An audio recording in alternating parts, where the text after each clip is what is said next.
una entrevista en conjunto. Por favor. Vamos a conectar ahora, sí, con Germán González, coordinador macroeconómico de Clapes UC. Germán, bienvenido a Canal 24 Horas. ¿Cómo te va? Buenas tardes. Buenas tardes, muchas gracias por la invitación. Germán, a ver, ¿te sorprendió este menos 0,2% del mes de diciembre? Se cierra, incluso lo comentábamos recién con Ignacio Atenas, se cierra mejor de lo que proyectaba el Banco Central hace apenas 3 semanas en el IPOM, que decía cerramos un 4,8. ¿Qué lectura hace de este menos 0,2, de este 4,5 anual?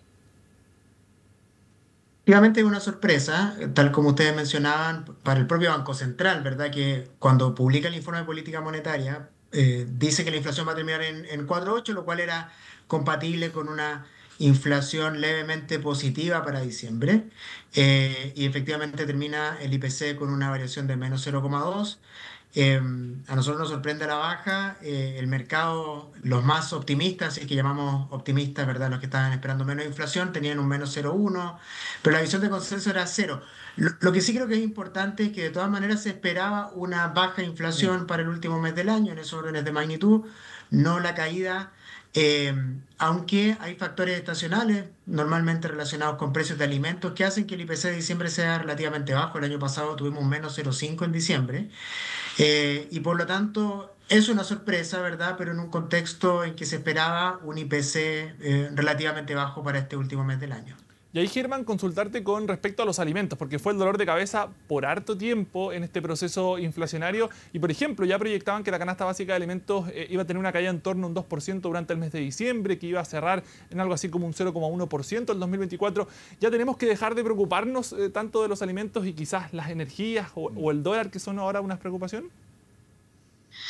Que en los alimentos hemos tenido dos tipos de shocks, ¿verdad? Hemos tenido shocks globales, que son más bien de carácter estructural, que tiene que ver con los conflictos geopolíticos, ¿verdad? Me refiero principalmente al conflicto entre Rusia y Ucrania, que generó un aumento de precios de alimentos, si ustedes recuerdan, aceite, trigo, ¿verdad? Y otros granos.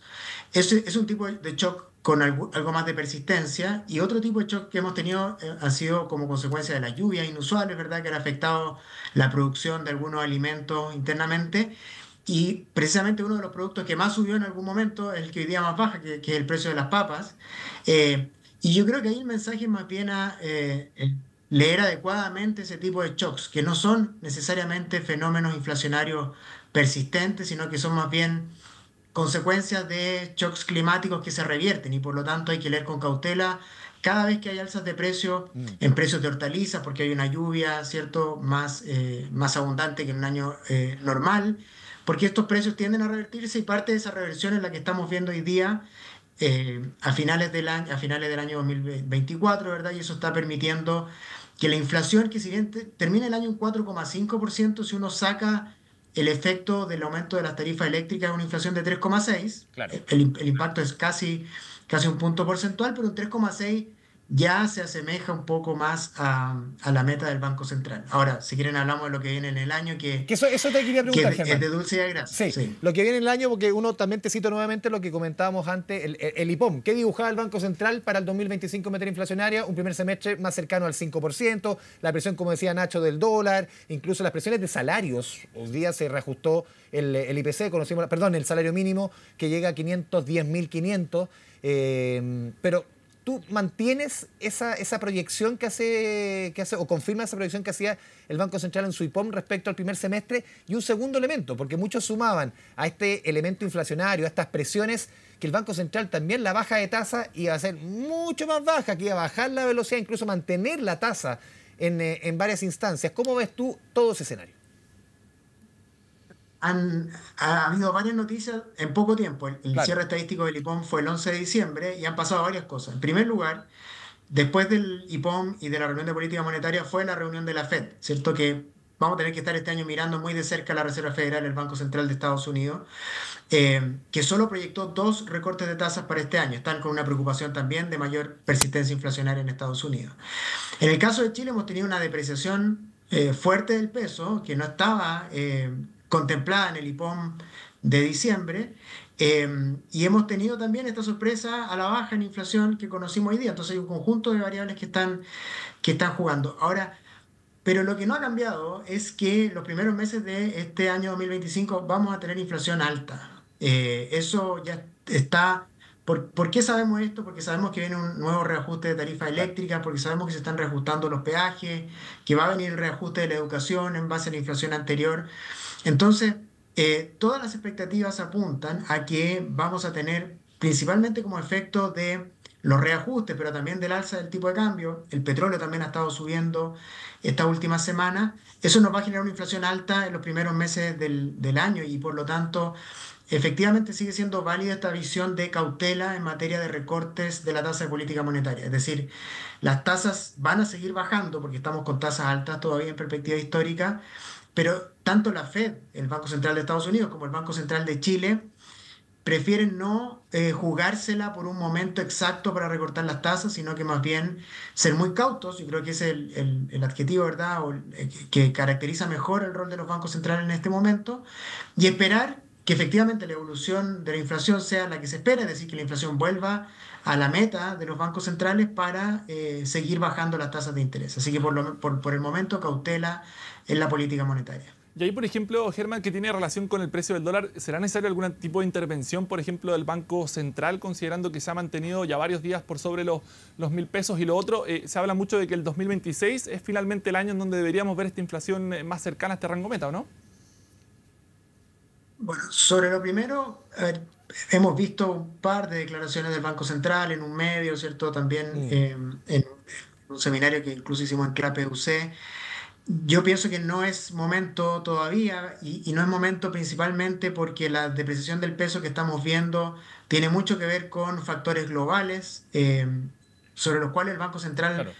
puede hacer muy poco, prácticamente nada, ¿cierto? O sea, esto tiene que ver con un fortalecimiento global del dólar, con la incertidumbre también que hay. Estamos a pocos días de que Donald Trump asuma la presidencia de Estados Unidos y eso está generando más volatilidad de lo usual. Eso por lo general tiende a fortalecer el dólar americano. Y también hemos visto algo más de debilidad en la economía china, ¿verdad? Que ha afectado el precio del cobre, que hoy día está cerca de los $4 la libra, pero estuvo incluso por debajo de ese valor. Y por lo tanto hay factores globales que explican esta depreciación. El Banco Central naturalmente monitorea esta situación, pero mientras no se identifiquen, ¿verdad?, problemas en el funcionamiento del mercado de capitales o algún movimiento que sea inusual en el tipo de cambio, yo veo muy improbable que el Banco Central intervenga directamente en el mercado cambiario. Germán, te quiero llevar a otro tema que fue parte de la discusión ayer, lo conversamos con José Ignacio respecto a las proyecciones de recaudación del Estado para este 2024-2025. Tú eres parte del Consejo Fiscal Autónomo, usted incluso, lo leí en la prensa, entregado una serie de recomendaciones para que estas proyecciones sean más acertadas. Tú nos expondrás cuál es el concepto quizás correcto para lo que ustedes expusieron. Pero incluso también ayer el ministro Marcel entregaba las cifras. Sí, claro, con la repatriación de capitales no se recaudó lo que se esperaba, 15%, se falló los cálculos, pero se subió por acá. Se llega a los 1.000 millones de dólares, se llega a los montos que al final se buscaba. ¿Qué lectura haces tú de esa recaudación, de lo que dijo el ministro Marcel, de las proyecciones, también de las recomendaciones que tú ponías arriba de la mesa?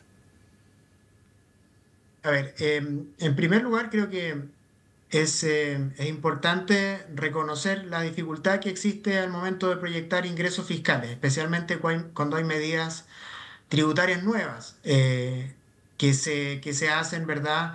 La repatriación de capitales no es nueva porque antes hubo otra, pero en condiciones distintas, Claro, ¿cierto? El y fue más efecto de la efectiva. recaudación, exactamente. Entonces, yo creo que tiene que haber un aprendizaje de estos errores de proyección en el sentido de reconocer la dificultad de hacer este tipo de proyecciones y justamente por esa misma dificultad yo creo que lo que uno debiera apuntar es a ser moderado, cauto también, así como la política monetaria es cauta, las proyecciones de Hacienda también deben ser cautas porque el problema se produce desde el punto de vista fiscal cuando se comprometen gastos frente a ingresos que son inciertos. Ese es el problema desde el punto de vista fiscal, a mi juicio.